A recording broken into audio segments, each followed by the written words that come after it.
News కొత్త ఏడాది కీలక నిర్ణయాలు తీసుకున్నది రేవంత్ రెడ్డి ప్రభుత్వం. ప్రభుత్వ పథకాలను ప్రజల్లోకి విస్తృతంగా తీసుకువెళ్లేలా రేపు జరిగే కేబినెట్ సమావేశంలో నిర్ణయం తీసుకునే సూచనలు కనిపిస్తున్నాయి. ఇన్ఛార్జ్ మంత్రులు నెల రోజుల పాటు ఉమ్మడి జిల్లాల్లో పర్యటించి సభలు సమావేశాలు నిర్వహించడం ద్వారా ప్రభుత్వ పథకాలకు ప్రచారం కల్పించాలని భావిస్తున్నారు.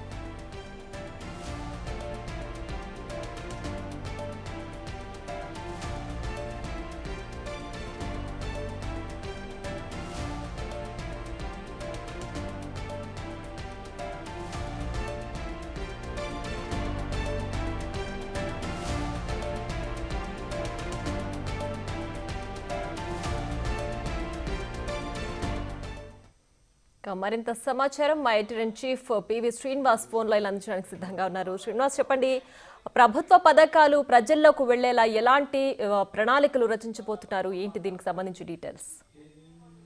రేపు కేబినెట్ సమావేశంలో దీని మీద విస్తృతంగానే చర్చించే అవకాశాలు ఉన్నాయని మనకు వస్తున్నటువంటి సమాచారం. ఎందుకంటే ప్రభుత్వం అనేక సంక్షేమ పథకాలు అమలు చేస్తున్నప్పటికీ ప్రజల్లో అది రీచ్ కావట్లేదు అనేటువంటి అభిప్రాయం ప్రతిపక్షాలు పదే పదే చేస్తున్న విమర్శలు సోషల్ మీడియా ద్వారా, ప్రధానంగా బీఆర్ఎస్ సోషల్ మీడియా ద్వారా, ఇతర ప్రసార సాధనాల ద్వారా వారు ప్రభుత్వం మీద విమర్శలు ఆరోపణలు చేస్తున్నారు. కానీ ప్రభుత్వం అమలు చేస్తున్న సంక్షేమ పథకాలని ఎక్కడా రద్దు చేయకపోగా కొత్త సంక్షేమ పథకాలని అమలు చేస్తుంది. అది 200 రూపాయల యూనిట్లు వాడుకునేటువంటి వారికి ఉచితంగా విద్యుత్ జీరో బిల్ ఇస్తుంది. అదేవిధంగా 500 రూపాయలకే గ్యాస్ కానీ, అదేవిధంగా ఉచిత బస్సు అనేది సక్సెస్ఫుల్ గా మహిళలకు ఉచిత బస్సు అనేటువంటి సౌకర్యం ఇప్పటికే సక్సెస్ఫుల్ గా కొనసాగుతోంది. దానికి తోడు సన్న ఓట్లు పండించిన వాళ్ళకి 500 రూపాయల బోనస్, అదేవిధంగా రైతు రుణమాఫీ, ఇలాంటి అనేక స్కీములు ఇప్పటికే ఈ ఏడాది కాలంలో స్కీములు పేద వర్గాలకి అందిస్తున్నాం. పైగా 10 లక్షల దాకా ఆరోగ్యశ్రీ లాంటివి కూడా పెంచడం జరిగింది. ఇట్లాంటి అన్ని స్కీములు అమలు చేస్తూ కూడా ఎందుకు ప్రజల్లో వ్యతిరేకత, లేకపోతే ప్రజలు ఎందుకు దీన్ని రిజిస్టర్ కావట్లేదు, ఎందుకు విస్తృతంగా వెళ్తాం లేదు అనేటువంటిది ఒకటి అయితే, రెండోది ఈ కేబినెట్ లోనే మరొక 2 పథకాలను కూడా శ్రీకారం చుట్టబోతున్నారనే సమాచారం వస్తుంది. ప్రధానంగా వ్యవసాయ కూలీలు ఎవరైతే ఉన్నారో వాళ్ళకి, భూమి లేని వ్యవసాయ కూలీలకి సంవత్సరానికి 12,000 రూపాయలు ఇవ్వాలనేటువంటి, నగదు ఇవ్వాలి అనేటువంటి స్కీమ్ సంబంధించింది కూడా బహుశా ఈ కేబినెట్ లో దాన్ని ఆమోదించే అవకాశం ఉంది. దాంతోపాటు ఎప్పుడైతే గతంలో ప్రభుత్వం చెప్తున్న రైతు బంధు, లేదంటే ఈ ప్రభుత్వం చెప్తున్నటువంటి రైతు భరోసా కూడా పెంచి, ఇంతకుముందు ఉండే దాన్ని 7,500కి పెంచి ఇస్తామనేటువంటి దాన్ని కూడా అందరికీ కూడా, వ్యవసాయం చేసే ప్రతి ఒక్కరికి కూడా అది లిమిట్ అనేది పెట్టకుండా వ్యవసాయం చేసే ప్రతి ఒక్కరికి కూడా, సాగు చేస్తున్న వారికి ఎవరైతే ఉన్నారో ఇంత ముందు లాగా వెంచర్లకు, లేకపోతే రియల్ ఎస్టేట్ వ్యాపారం చేసుకునే వాళ్ళకు, ఇలాంటి ఇతర గుట్టలకి అడవులకి కూడా ఇచ్చినట్టుగా పట్టా ఉంటే చాలు, భూమి ఉంది అని పట్టా ఉంటే చాలు రైతు బంధు ఇచ్చారు. అట్లా కాకుండా వ్యవసాయం చేస్తున్నారా లేదా, అది పడావబడి ఉందా, బీడుగా ఉందా, వ్యవసాయం చేస్తున్నారా, చేతి ఏం పంట వేస్తున్నారు అనేటువంటిది నిర్దిష్టమైనటువంటి సమాచారంతో రైతు భరోసా ఇవ్వాలి తప్ప భూమి పట్టా ఇస్తే చాలు అనేటువంటి సంకల్పంతో కాకుండా అనేటువంటి దాంతో ఆ పథకాన్ని కూడా అమలు చేసే యోచనలో ప్రభుత్వం ఉంది అనేటువంటిది. దానికి తోడుగా సన్న బియ్యం ఇవ్వాలి. ఇప్పటిదాకా ఈ సంవత్సరం పెద్ద ఎత్తున సన్న వడ్లు పండించారు. కాబట్టి సన్న బియ్యం ద్వారా, రేషన్ షాపుల ద్వారా సన్న బియ్యం పేద వర్గాలకి ఇవ్వాలి. ఎందుకంటే ఇప్పటిదాకా ఇస్తున్నటువంటి శుద్ధి బియ్యం ఎవరు తింటలేదు. వాటన్నిటి కూడా అక్రమ రవాణా, పాలిష్ పెట్టి వాటినన్నింటినీ కూడా కాకినాడ పోర్టు ద్వారా అక్రమ రవాణా చేస్తున్నారు తప్ప పేదలు ఎవరు తింటలేదు. లేకుంటే హోటళ్ళకి వాళ్ళకి దోశలు పోసుకోవడానికి అమ్మాయి పరిస్థితి వచ్చింది తప్ప తినేవాళ్ళ సంఖ్య చాలా తక్కువ ఉంది అనేటువంటి విమర్శలు కూడా ఉన్నాయి. కాబట్టి సన్న బియ్యం ఇవ్వడం ద్వారా ఎవరు కూడా, అందరూ రేషన్ షాప్ నుంచి ఖచ్చితంగా ఇంటికి తీసుకెళ్తారు. అక్రమ రవాణా జరిగే అవకాశం లేదు. ఇప్పటికే హాస్టల్స్ లో, రెసిడెన్షియల్ స్కూల్లో, HSBC హాస్టల్స్ లో సన్న బియ్యం వచ్చి ఇప్పుడు ప్రజలకు కూడా సన్న బియ్యం ఇవ్వాలి.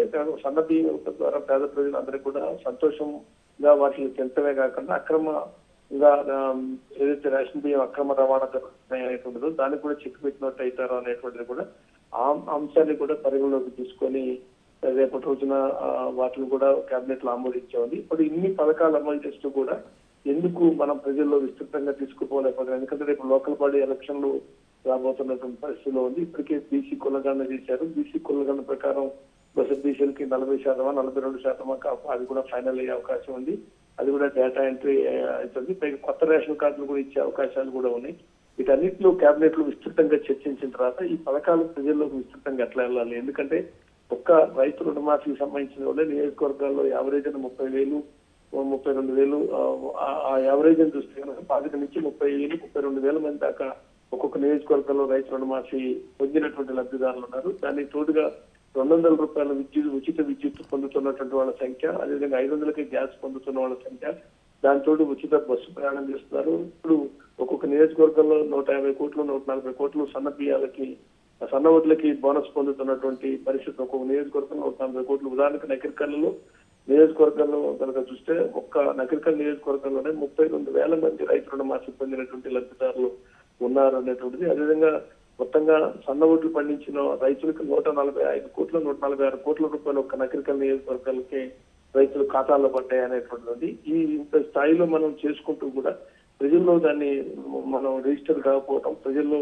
ఇన్ని మంచి పనులు చేసుకుంటూ పేద వర్గాలకు ఉపయోగపడేటువంటి ఇన్ని సంక్షేమ పథకాలు అమలు చేస్తూ కూడా ప్రజలకు విస్తృతంగా తీసుకుపోవడంలో విఫలమవుతున్నాం అనేటువంటి భావన ప్రభుత్వంలో ఉన్నట్టుగా అర్థమవుతుంది. దానికి అనుగుణంగానే జనవరి 16 నుంచి ఫిబ్రవరి 16 వరకు నెల రోజుల పాటు జిల్లా ఇన్ఛార్జి మంత్రులు ఎవరైతే ఉన్నారో వాళ్ళు ఆయా జిల్లాల్లో వాళ్ళ ఇన్ఛార్జీలుగా ఉన్న జిల్లాలో విస్తృతంగా పర్యటించాలి. అట్లా రోజుకి ఒక్క నియోజకవర్గమే పెట్టుకోవాలి.